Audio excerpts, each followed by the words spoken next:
Hello and welcome to Byju's IAS. Welcome to Daily Quiz. Let's look at question number 1. Which of the following is incorrect regarding agreement on the maintenance of peace and tranquility along the line of actual control in the India-China border areas? What is the context? The context is this newspaper article in today's The Hindu newspaper. This is based on NDTV report which showed satellite images of a new Chinese settlement in Arunachal Pradesh. But the Ministry of External Affairs has said that this land where the Chinese are ramping up constructions, this land was under PLA control since 1959. PLA stands for Chinese People's Liberation Army. What is the question? Look at the statements. Statement number 1, the agreement was signed in 1996. India and China agreed to reduce troop levels along the border areas to 1962 level. Statement number 3, India and China also agreed to undertake confidence building measures along the line of actual control without providing notification of troop movements. Statement number 1 is incorrect because this agreement was signed in the year 1993.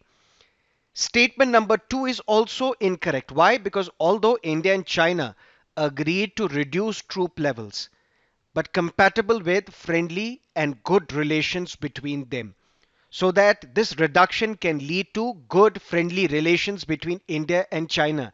They did not refer to any specific year. Statement number 3 is also incorrect because one part of this confidence building measure is that both the countries will share troop deployment or troop movement notification with each other. So what is the question asking? Which of the following is incorrect? D. All of the above is the right answer. Let's look at question number 2. Which of the following is or are correct regarding Central Vigilance Commission? Number 1, it was set up by the government in 1964 on the recommendations of the Santhanam Committee as a statutory body. Number 2, the Central Vigilance Commissioner is appointed by the President on the recommendation of the Selection Committee consisting of the Prime Minister as its chairperson, the Home Minister and Leader of Opposition in Lok Sabha as its members. And the tenure of CVC chief is 4 years or till he or she attains the age of 65. Which of the following statements are correct? What is the context? CVC presses for expeditious disposal of vigilance cases because the delay is giving undue advantage or harasses those who have been charged. What is the right answer? It was set up in 1964, yes, on the recommendations of the Santhanam Committee on Corruption, but not as a statutory body. It was set up as a government body. Just by the notification, this CVC was established. But it was in the year 1919 because of an ordinance. And then in the year 2003, by passing the CVC Act, that CVC became a statutory body. So when it was created in 1964, CVC was not a statutory body. The remaining two statements are correct. 2 and 3B is the right answer. Let's look at question number 3. Which of the following is correct regarding a bad bank? And what is the context?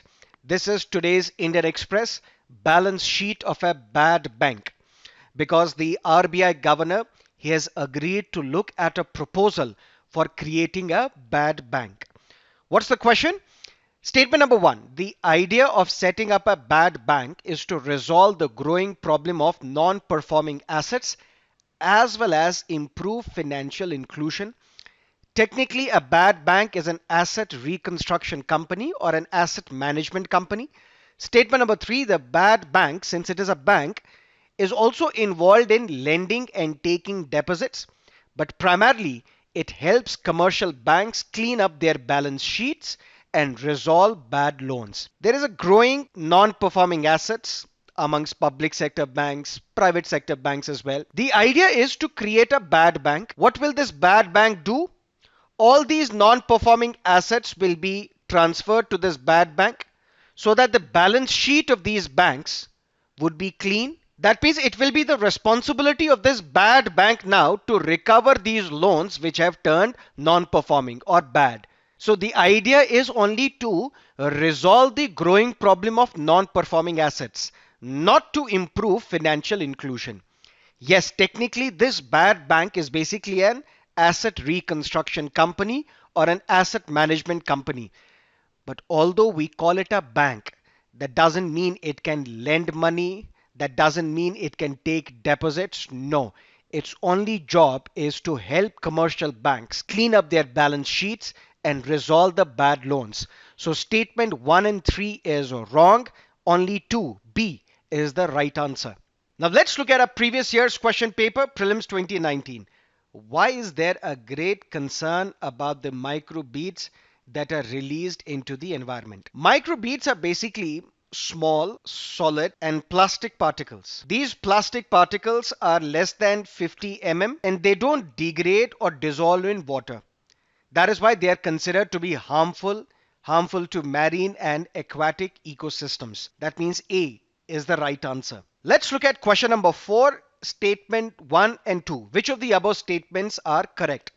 What is the context?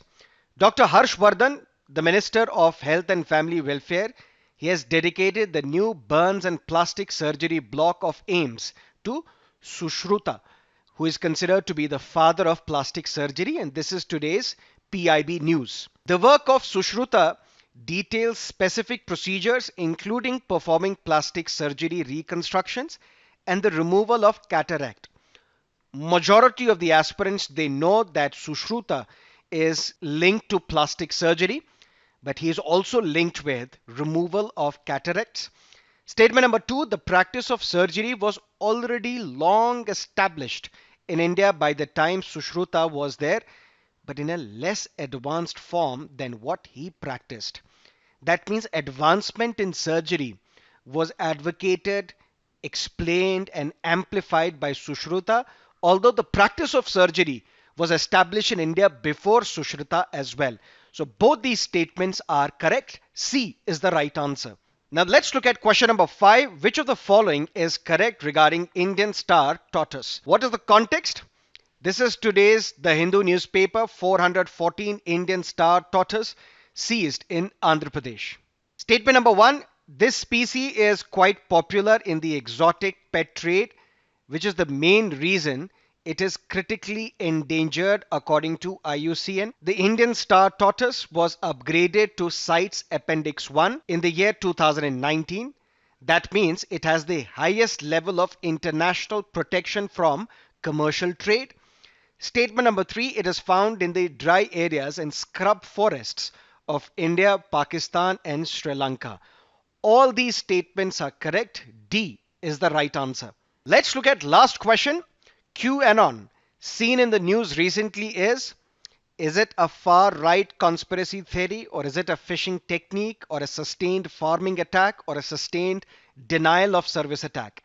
It is a far-right conspiracy theory in United States. What is the context? The Twitter has suspended Republican lawmaker's account, and this Republican lawmaker is known for promoting QAnon conspiracy theories. Based on this, let's look at the fact of the day or facts of the day. Phishing and farming. What is phishing? Basically, what Nidhi Razdan, the journalist previously with NDTV, was subjected to. Phishing is basically, for example, she thought that she received an offer letter from the Harvard University. That means some mails were sent to Nidhi Razdan. She responded to these mails assuming that it is legitimately coming from the Harvard University. And through this process, some sensitive information, some personal information is retrieved from this victim. Sometimes credit card information, sometimes username and password of the bank account, so on and so forth. So phishing is basically an attack in which the attacker masquerades as a legitimate entity in an electronic communication. For example, you might have received an SMS that you have won the lottery of 1 crore rupees. Click on this link.